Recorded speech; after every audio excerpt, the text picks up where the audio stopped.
And joining us right now is a familiar face. You've seen him on so many different TV shows and movies. Stephen Tobolowsky is with us. He has a hilarious DVD out. I'm telling you, I was laughing hysterically. And I didn't even get to watch the special features, another 90 minutes. I'll check it out another time. But Stephen Tobolowsky's birthday party is one of the funniest films I've ever seen. And he's a really funny guy, and he's got a plethora of experience. I want to talk about some of that and some of the little quirky things that have happened in your life. Stephen, welcome to PMP Network. Well, thank you, Mark. Thank you. How are you today? I am doing great. Good. It's beautiful out here in California. Where are you at? I'm in Boston. Oh, my goodness. That's where my brother went to school. Oh, really? Where did he go to school? He went to medical school there and went to Massachusetts General Hospital to get his internship. And where did he go to med school? I don't know, one of those big places with a hospital nearby. Did he go to Tufts or Harvard or BU or? I think it was, is there Massachusetts? Well, I can't. Well, there's remember. a UMass Medical Center. Yeah, that's it. In Worcester. Yes. Well, that's interesting. Now, you have quite a varied career here. It's amazing, actually, how far back it goes. Yeah. Being such a young guy that you are. Yeah, that's right. But the first thing on your resume here on TV is actually an episode of Alice. Yeah, way back when, Alice, I remember they had cast somebody else in that part. I played actually like a Wolfman Jack kind of DJ. Caveman Carl. Caveman Carl. Yep. And it was, whoa, and it was one of those guys. And they had fired the guy who was originally playing it, and they brought me in like about 2 days before they shot the show, and it was the first TV show I did, and I invited all of my friends to the taping. To me, it was like I had crossed through the barrier. I actually got to meet Linda Lavin and be on the set. Oh, it was so exciting. Oh, that's a memory. You did a couple soaps in a row, too, that you did Knots Landing and Falcon Crest. Yeah, I remember when I did that Falcon Crest show, the director had seen me in theater and had cast me from that, and I was playing the role of Doctor. I didn't even have a name. I was just Doctor. Anyway, he asked me the night before the shoot, do you want to practice? Do you want to rehearse? Well, I had 3 lines. My name was Doctor. I said, no, sir, I'm fine. I'm A-OK. Next day I get on the set, I'm on the set, and they go, ready, and action. And we all stood there silently. And everyone was kind of smiling and nodding and looking at me, and they said, Stephen, I think it's your turn to talk. I go, oh, I'm sorry, I'm so sorry. Let's try that again. Ready, and action.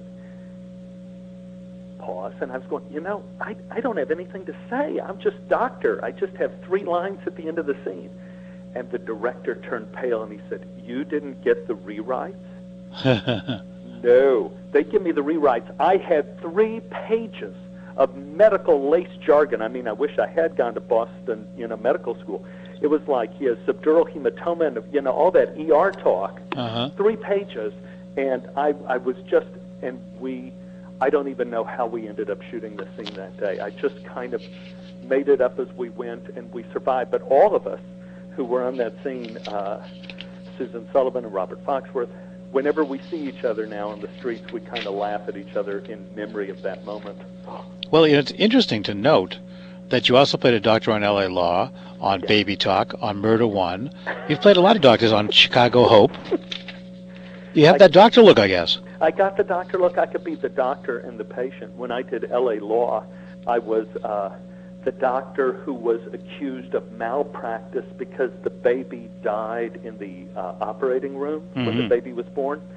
And I remember I had some sort of speech in the stand, and after the TV show aired, I got something from the Miami newspaper saying that a judge, a real-life judge, declared a mistrial in this lawsuit against a doctor in Miami because of an L.A. Law episode in which the doctor was so sympathetically portrayed, it would prejudice a jury. So I thought, there I have made my mark on the legal world. There you go. See, cited in a court document. That's pretty good. Yeah. That's even better than an Emmy. Yeah. You also were in my favorite show of all time, Seinfeld, the heart attack episode. Tell me a little bit about that. I was working on a movie at the time with some deaf actors, and I had to learn sign language of the deaf. And I hadn't really learned it yet, but I was taking courses in it. And Mark Hirschfeld, who now is like president of NBC, but back then he was a casting director. It was Jerry's first year on the air, and I went in for a meeting with Mark and Jerry Seinfeld, and they said, we have a part of this kind of new age healer. Can you think of any way to make it funny? And I thought back to my sign language of the deaf that I really hadn't kind of learned yet, but I was learning. I said, what happens if this guy, Tor, Kramer's buddy, only spoke in signals and signs and everything? And I did it for them, and they laughed, and they put me in the show, and we had a great time. That was quite a show. That was a lot of fun. Yeah, every episode is memorable in Seinfeld. Just terrific. Those guys are so funny. Now, another show which recently went off the air after all these years was That 70s Show, where you played the professor in an episode with Laurie featured in that. That was one of the few episodes where I got to actually kiss the girl and not go to jail for it. I played her lecherous professor who was going to run away with her, and the people who work on that show, like Mark Brazil, is the executive producer on that show. And I know people generally in TV land, when you watch TV, you don't pay attention as to who the executive producers are. But basically, if Mark Brazil is an executive producer on the show, you can pretty much be assured it's going to be a quality show. It comes from the top, He was so funny. They have great directors, great cast. They're pretty much in charge of keeping the whole show together. So that was a ton of fun. Well, a couple of shows you've had multiple roles that have been recurring roles, like CSI Miami, where you did 5 episodes. That must be pretty good. In Deadwood, a few episodes on that. That must be a good thing to know that you're going to have some stuff coming in. Yeah, a lot of times when you do a recurring role, you feel a little bit like an ugly girl on Friday night. What happens is they call you up and they say, we want to alert you, you're going to be in next week's show.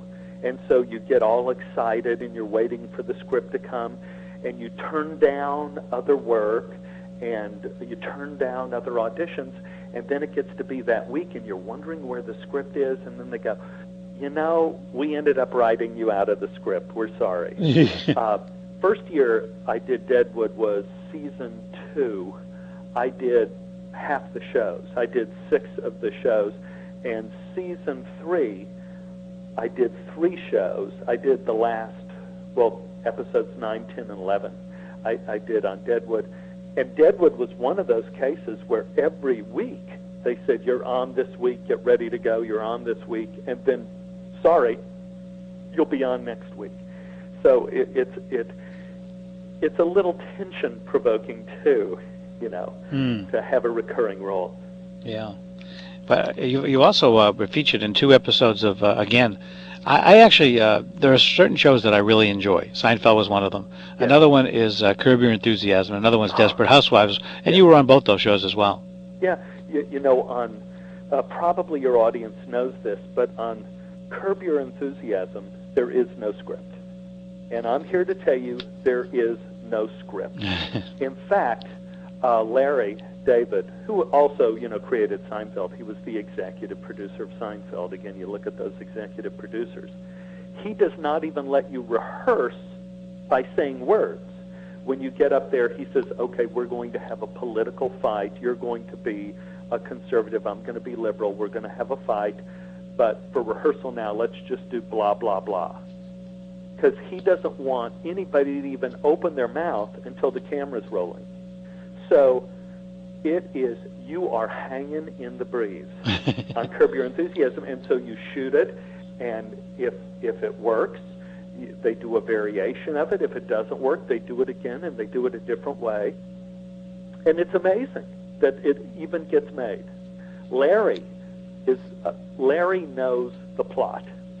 he's got a page of plot points he goes by. But other than that, you just are kind of winging it. Now, what was Len Dunkel's role on the show? I played Jeff's brother-in-law. Oh, okay. You know, and I had come in from out of town, and I was a Republican that had come to the Seder festival at Larry's house. It was the worst Seder in the world. You had the neighborhood sex offender there. You had me getting into political arguments with Larry all the time.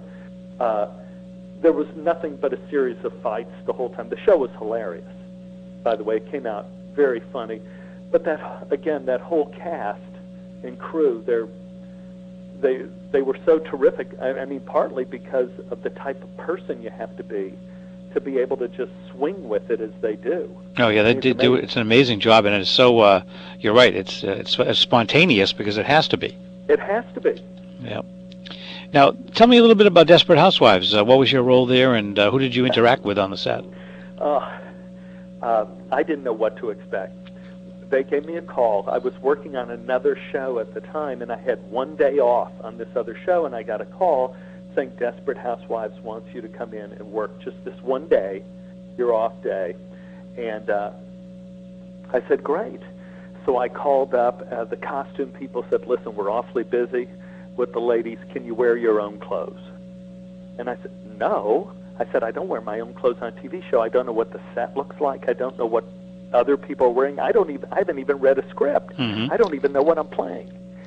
And they said, well, what did you audition with? And I said, I didn't audition. They just asked me to do this part. Then I called hair and makeup, and I said, well, listen, I'm looking kind of grungy because of Deadwood. I have kind of a little beard, and my hair's all grungy. I'll probably need, makeup, or you want to shave the beard or whatever. And they go, no, we don't have time. We're busy with the ladies. You're going to have to maybe do your own makeup. And I said, I don't do my own makeup. I don't. I said, listen, it's your show. If you don't want me wearing clothes, if you don't want me in makeup, that's fine. No problemo. Well, this was my introduction to that show. I got on the set. It was princely. Like, the ladies were wonderful. There was like no prima donnas, no divas. They were all absolutely hilarious to work with. They were delightful. They were, they give you their little chair to sit down on if you needed to. The director, the producers, we all had a ton of fun doing the scene. I mean, it's one of those shows that everybody is trying so hard to be serious and not to laugh because we're all having so much fun. I enjoyed watching it. What was your role on the show? What was Bud? Well, I guess Terry Hatcher's house burned down, and she wanted to collect on the insurance, and they wanted me to come in to be the insurance adjuster, and basically I have to tell her that the house kind of burned down under suspicious circumstances. I saw that episode, and now I recognize you from this episode. That's right. Now, is that going to be something that you'll be following up, since they're going to have to follow that up? Well, that's going to be interesting. So when you do something like this, they always kind of imply that you're going to be coming back and doing that, but they don't want to imply it so much as to put you under contract. So, we'll see. If it happens, I'll be thrilled, and if it doesn't, I'll do something else. The thing is that if you look at it, and if you watch the show, which I do, that particular episode and the particular thing that happened is arson took place, and she's trying to cover up for it. The investigator, who was you, came in to mention it. So I would assume that they would have to deal with the investigator again, unless they just do it off camera. Yeah, well, they do that. I always would think, in terms of human logic, that they would do that, but then when you saw what they did with Darren and Bewitched, I mean, they just switched Darren's out, and like nobody cared. Or like Dallas, it was all a dream. There's no way of imagining TV kind of logic. Yeah, talk about logic or lack of it, but hilarity.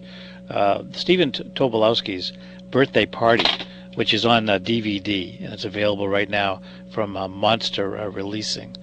It is hilarious, and one of the stories you tell in it, there's a couple of them that really, they're not funny, but they're hilarious when you tell them about being held hostage and But one of the funniest things is when you were nominated as one of the 100 coolest people in L.A. and you did all this work to try to, prove yourself as being cool, and then lost the honor to Andy Dick. I just thought that was I was almost threw up my drink. It was just so funny. It almost came out of my nose when I was watching that scene. People have seen the movie, and a lot respond. They gravitate toward different people. Gravitate toward different stories, and different people said that they've almost done a spit take laughing at certain stories, different ones in the story, and they said that can't be true, is it? It can't be real. And the thing I try to point out is that the one thing that Robert Brinkman, who directed that movie, and myself, the one thing we had that we were going to go with is that every story is absolutely true and happened to me. And that's, in a way, what makes the story so funny, because the human ear can hear when something is like made up or phony baloney. But these stories are so weird, like being held hostage at gunpoint. And what do you do when a guy's got a 45 stuck in your head, and you have no practice as to how to talk this guy down. You're in a grocery store, and I was talking to the guy, and the only thing at the time I could think of to do to keep the guy from killing me was to invite him over for dinner. And you would think, like, why, and for the life of me, I couldn't even think of a phony address to give him.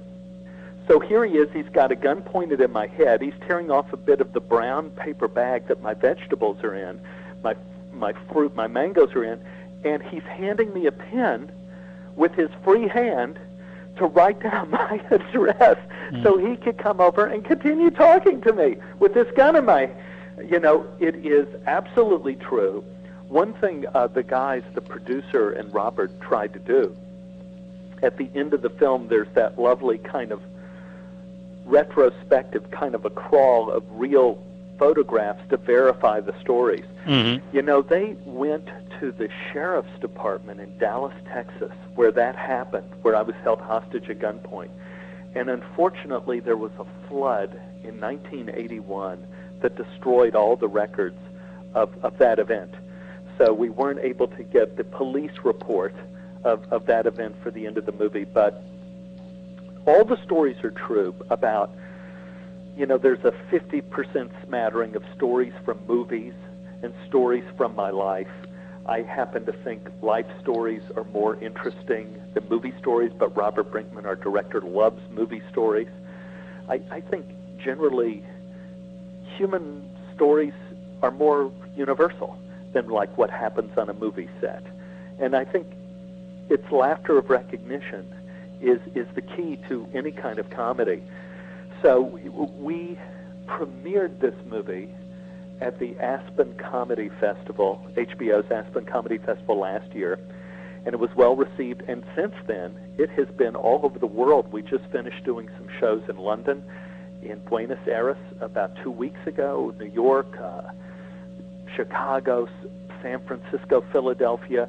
We've been all over, and everywhere we show the movie, the audience laughs, they cry, there are great responses to it. So we have decided, to make the DVD available until we're in the malls, until we're at the store. So we have 2 sites where people can actually get the movie now and see the movie if they are so inclined. One is birthdaypartymovie.com, birthdaypartymovie.com, and the other is on good old Amazon.com. In both of those places you can get the movie, and it's called Stephen Tobolowsky's Birthday Party. Well, what we're going to do is actually put a link up to that birthdaypartymovie.com site with the interview. Great. Some of the things I thought are very interesting about your life that people out there may not know, and we can just shortly talk about that for a minute or two here. Yeah. One that you actually played Principal Flutie in the Buffy the Vampire Slayer pilot episode that never aired. Right. What a kind of a bummer that is. Well, no, it wasn't really a bummer. Of course, I don't know, maybe it was a bummer, but I was actually under contract to another show at ABC. Oh, okay. Called Blue Skies, and Joss called me in to do the principal, and I did the principal. It was the first episode, and we had a good time. Maybe, who knows, maybe it didn't turn out well, but I thought it did. But I was under contract, and everybody kind of knew it all along. So I was really unavailable to do any more of Buffy. But who knows, maybe I stunk up the joint too, and I wouldn't have been available anyway. Well, you were doing another show on ABC that I never heard of. Yeah, Blue Skies. Right, that one I never heard of. But I understand that you turned down the role of Al on a show I did hear of called Home Improvement. Yeah, now, are you ready for the true Hollywood story on this? Hold on. The true Hollywood story. Go ahead. Because Tim Allen was on the True Hollywood Story the other night, and they were dissing me. They were dissing me because I didn't do Home Improvements. What happened was the creators asked if I would do Al on the show. My wife was pregnant at the time with our first child, and they were offering me $16,000 to do the pilot episode.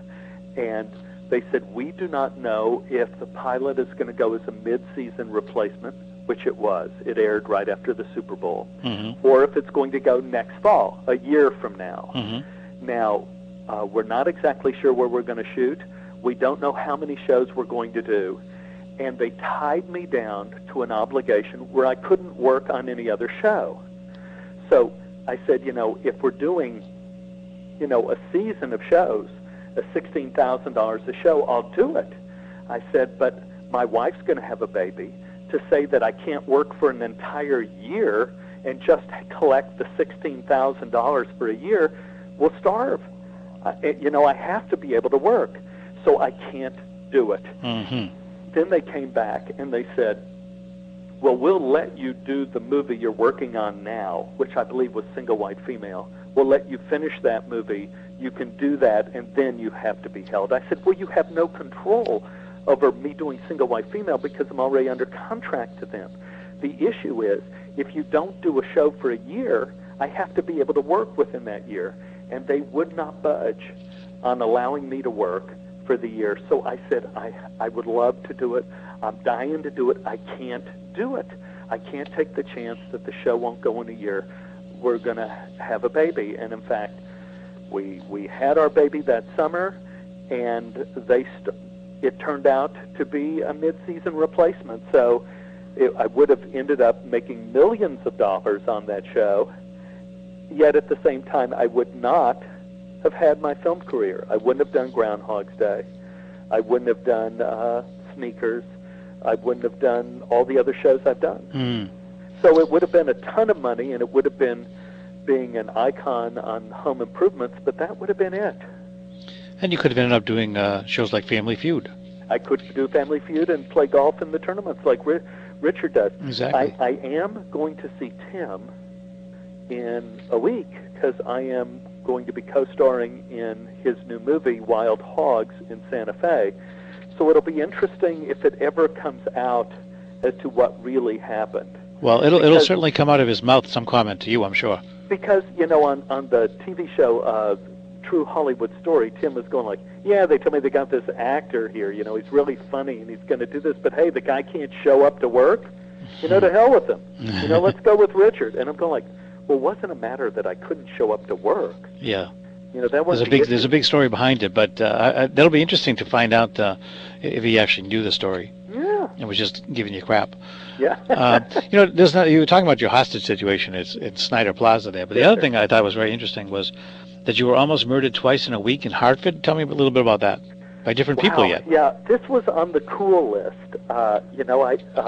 Buzz Magazine nominated me as one of the 100 coolest people in Los Angeles, but they had no idea who I was or if I'd done anything that merited being considered cool. And could I please send them a list of what I had possibly done that was considered cool? So, how do you put together a list of what's cool? So I was thinking, besides being held hostage at gunpoint, which is kind of cool, I survived it. But another thing in Hartford, Connecticut, twice in 1 week, unlike it was either on a Tuesday and a Thursday or on a Monday and a Wednesday, there was one interview, I was almost murdered twice in 1 week. I was doing the show The Wake of Jamie Foster at Hartford Rep, and on the way home we would stop off. The street's name was appropriately called The Asylum. We stopped off at the asylum to have a drink, and some drunken man jumped on my girlfriend in the bar, and I pushed him away from her, and he pulled out a gun, and I started to leave the bar, and he stuck the gun into the back of my head. You notice this is a recurrent theme. Yes, I noticed that. Your head is attracting guns. And he says, turn around, and then he said some vile words. Turn around, it's payday. And he said some more vile words.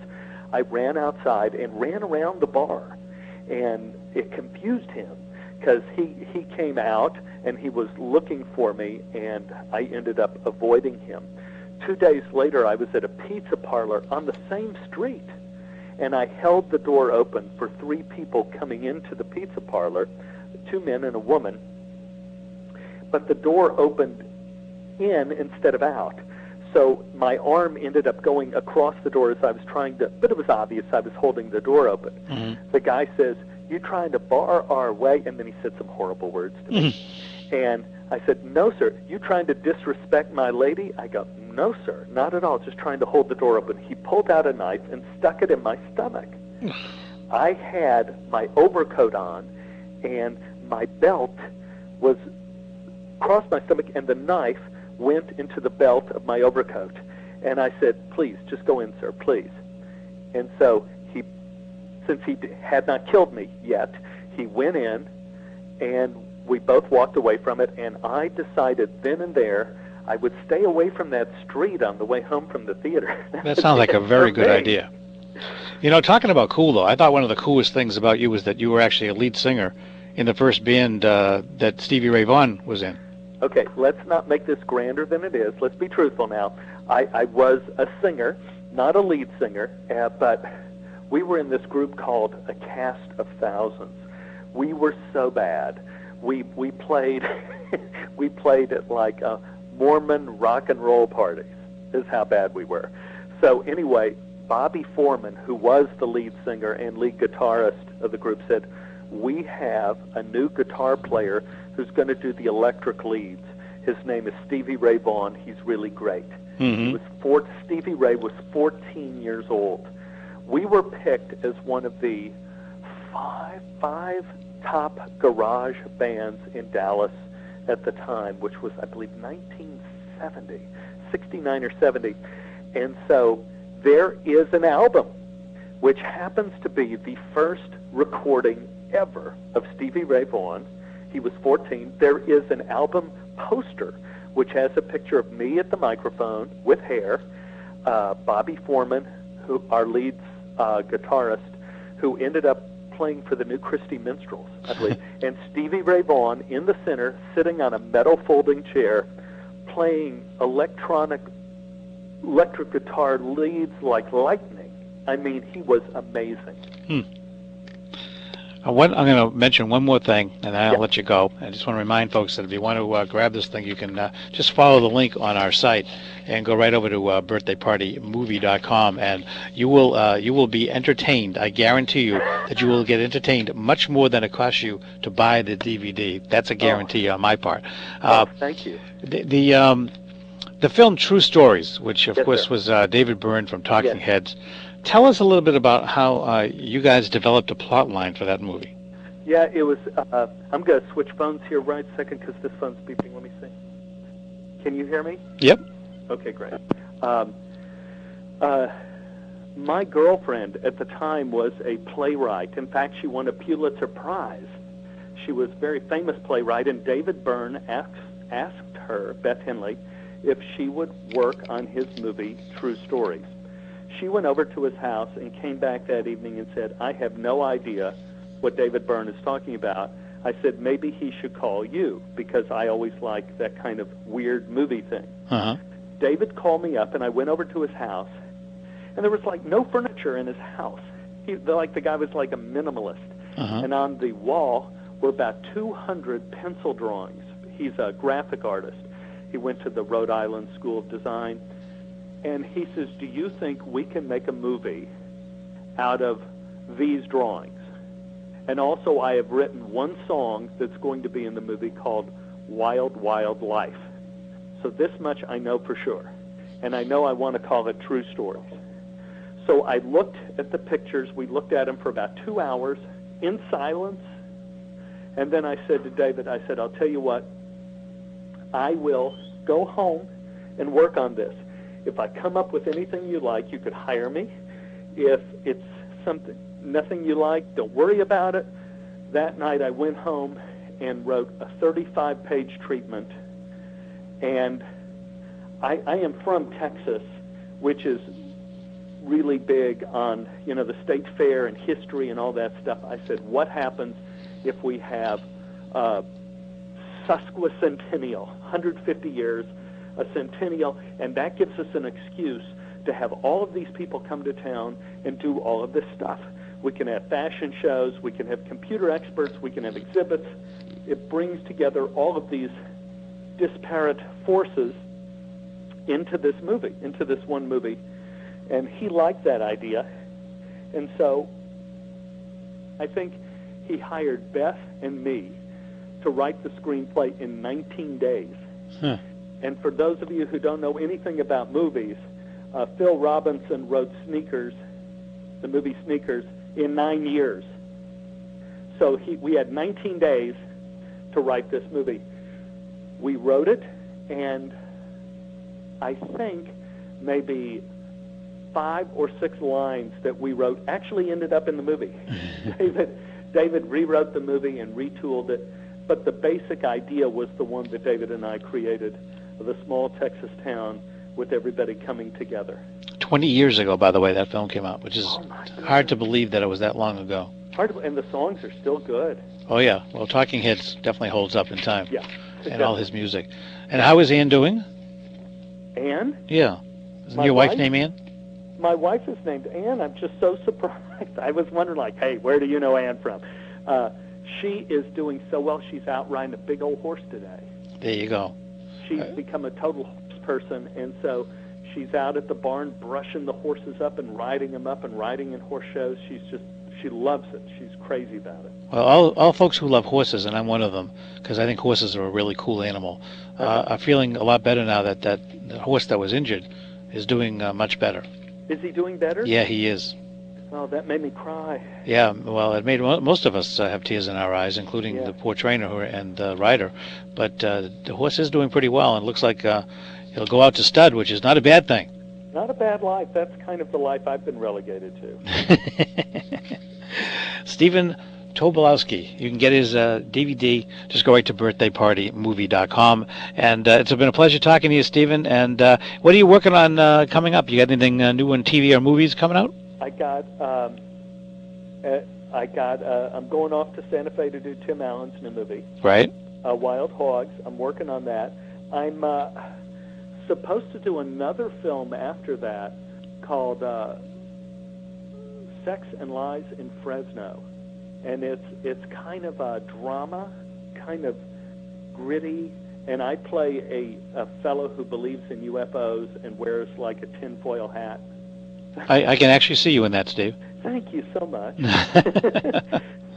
Well, it's a pleasure talking to you, and good luck with everything, and I hope the career continues at the high trajectory it has been for the last 30 years or 25 years. Thank you, sir. All right, take care. You too, Mark. Bye-bye. Bye-bye.